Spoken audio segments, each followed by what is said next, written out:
नमस्कार दोस्तों, मैं हूं मोहित चारोक और आप देख रहे हैं माय फंडामेंटल। तो दोस्तों, आपका हमारे चैनल पे बहुत बहुत स्वागत है।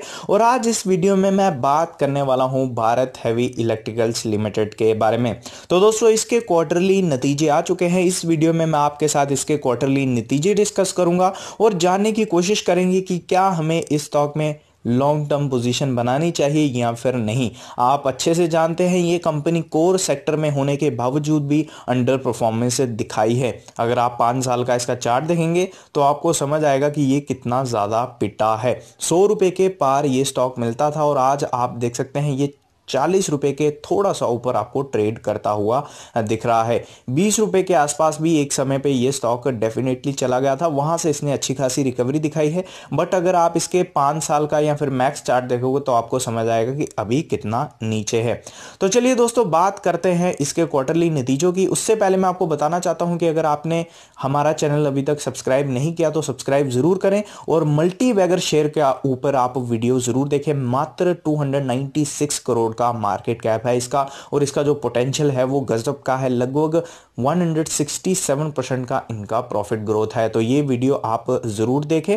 लिंक मैं इसका आपको डिस्क्रिप्शन में दे दूंगा या फिर आप चैनल पे जाके देख सकते हैं। तो चलिए बात करते हैं इसके क्वार्टरली नतीजों की। तो दोस्तों, क्वार्टरली नतीजे आपके सामने हैं। तो यहां पे अगर मैं बात करूं दोस्तों इनकम फ्रॉम ऑपरेशंस की, तो यहाँ पे आप देख सकते हैं इसकी अगर मैं बात करूं दोस्तों, ये आप देख सकते हैं 4203.04 करोड़ का इन्होंने सेल्स फ्रॉम इनकम किया है।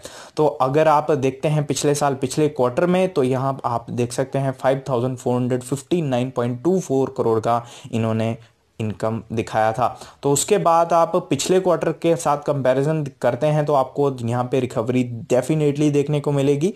और आप अगर इसका टोटल इनकम देखते हैं तो आपको समझ आएगा कि जो इसकी टोटल इनकम है वो भी पिछले साल पिछले क्वार्टर के कंपैरिजन में गिरी हुई है। आप देख सकते हैं 4532.39 करोड़ का इन्होंने इस क्वार्टर में इनकम दिखाया है। पिछले साल पिछले क्वार्टर की अगर मैं बात करूं ईयर ऑन ईयर बेसिस पे, तो यहां पे आप देख सकते हैं दोस्तों 5827.74 करोड़ का इन्होंने यहां पे इनकम दिखाया था। तो यहां पे आपको जो टोटल इनकम है वो गिरती हुई दिख रही है। हालांकि क्वार्टर ऑन क्वार्टर बेसिस पे अगर आप देखते हैं तो आपको अच्छी खासी रिकवरी यहां पे देखने को मिल रही है।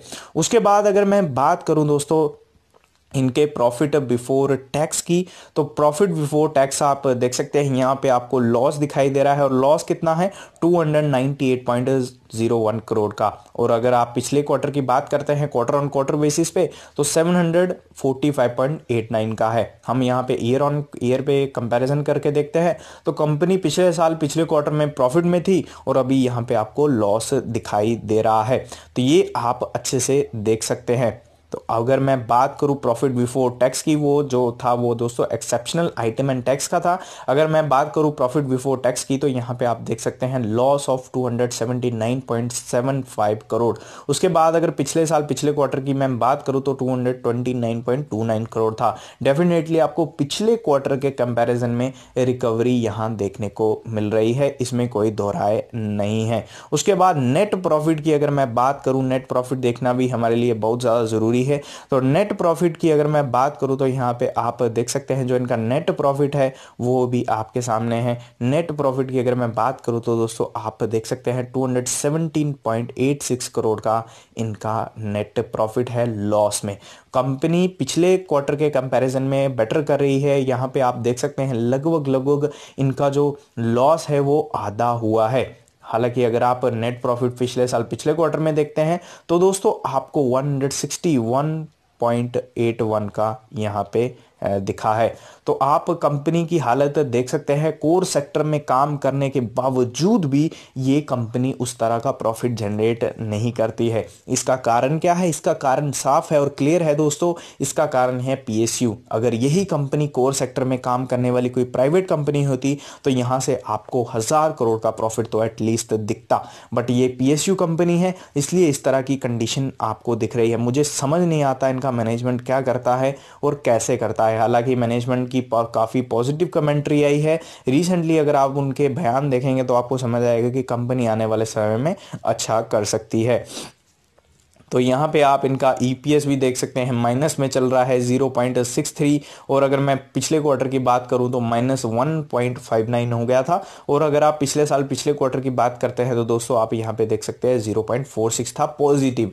तो यहाँ पे आपको चीज़ें सारी पिटती हुई दिख रही हैं, बेकार दिख रही हैं। यहाँ पे हम बात करेंगे दोस्तों इनके सेगमेंट रेवेन्यू की। तो यहाँ पे आप देख सकते हैं सबसे ज़्यादा अगर मैं बात करूँ तो आप देख सकते हैं ये है इंटर सेगमेंटल रेवेन्यू। तो यहाँ पे आप देख सकते हैं सेल्स फ्रॉम ऑपरेशन देख सकते हैं, पावर का सेगमेंट देख सकते हैं आप, उसके बाद इंडस्ट्री का देख सकते हैं, और टोटल आप देख सकते हैं।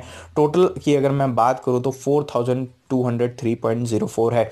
सबसे ज़्यादा अगर ये रेवेन्यू जनरेट कर रहे हैं तो वो है दोस्तों पावर का। पावर से ये जनरेट कर रहे हैं 2985.87 करोड़।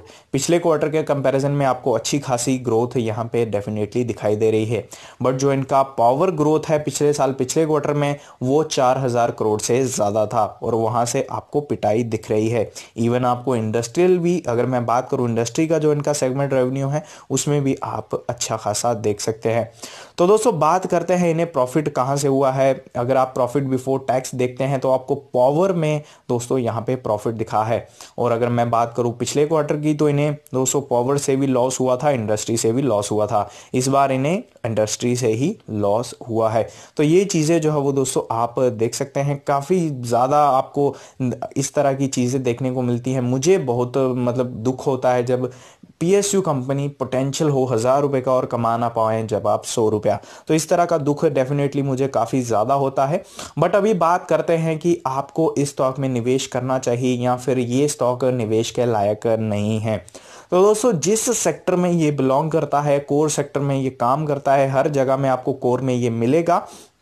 तो यहाँ पे मैं आपको बोलूँगा कि आप एक प्रॉपर स्टॉप लॉस ज़रूर डिसाइड करें, थोड़ा लंबा स्टॉप लॉस लें, छोटा स्टॉप लॉस ना लें आप। आई मीन टू से अगर आप बाकी स्टॉक्स में 5 या 10% का स्टॉप लॉस लेते हैं तो इसमें मैं आपको सजेस्ट करूँगा कि आप 20% का, यहाँ पे 25% का स्टॉप लॉस लें। यहाँ से कंपनी की जो कमेंट्री है वो देखना बहुत ही ज़रूरी है कि कंपनी का कमेंट्री कैसा आता है। मैं एक बार कोशिश करूंगा कि यहाँ पे बीएसई की वेबसाइट पे यहाँ पे कोई चीज़ अपडेट हो जिससे हम जान पाए कि इन्होंने कोई अपडेट दिया है या फिर नहीं। यहाँ पे हमें अगर अपडेट मिलता है तो बेटर रहेगा, वरना कोशिश करूंगा कि मैं इंस्टाग्राम पे इसका अपडेट आपको ज़रूर दूँ। तो यहाँ पे कोई अपडेट मुझे नहीं दिखाई दे रहा है, तो मैं दोस्तों यहाँ पे कोई भी अपडेट इसका नहीं है। तो चलिए कोई बात नहीं। यहाँ पे इन्होंने अभी ऑडिटेड रिजल्ट डाले थे बट ये अभी डिलीट कर दिए इन्होंने। अभी तो मैंने डाउनलोड किया था, पता नहीं क्या बात है, या इन्होंने थोड़ा फेक हो, पता नहीं, छोड़िए। चलो ये तो मैंने डाउनलोड किया है, बीएसई की वेबसाइट आप देख सकते हैं यहाँ पे। तो वीडियो अच्छी लगे लाइक सब्सक्राइब और शेयर ज़रूर करें। आपको मैंने स्टॉप लॉस सजेस्ट कर दिया है कि आपको जो स्टॉप लॉस रखना है वो लगभग दोस्तों 20 से 25% का रखना है, और आप अपनी पोजीशन होल्ड कर सकते हैं। शॉर्ट टर्म अगर आप स्टॉक लेना चाहते हैं तो मैं बोलूँगा कि आप मार्केट के रिएक्शन का वेट ज़रूर करें। मार्केट का रिएक्शन होगा मैनेजमेंट की कमेंट्री पे, कमेंट्री कैसी आती है ये देखना बहुत ही ज़रूरी है। धन्यवाद।